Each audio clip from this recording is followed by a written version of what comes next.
មានពង្រឹងការធ្វើការរបស់ចានេះគឺជាបងអូនស្រីរបស់ខ្ញុំក៏ជាបងស្រីរបស់សមិតា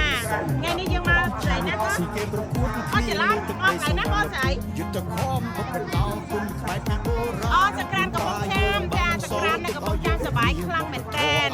អត់ដែលបានចូលរួមគេដល់ខែសក្រានតែឆ្នាំនេះបានចូលរួមឥឡូវនោះអភិបាលខេត្តកំពង់ចាមនោះក៏បានចូលរួមចាតែកម្មវិធីអភិបាល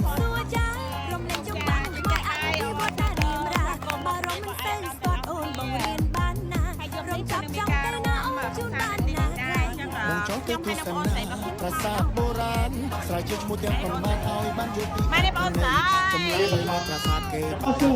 ដឹកនាំរបស់សម្ដេចតេជោហ៊ុនសែនគ្រប់ខែមេសាទាំងអស់ជារៀងរហូតមកដល់ពេលនេះបានប្រែជាខែដែលមានពន្លឺ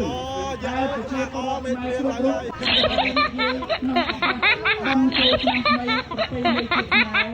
នោះគឺ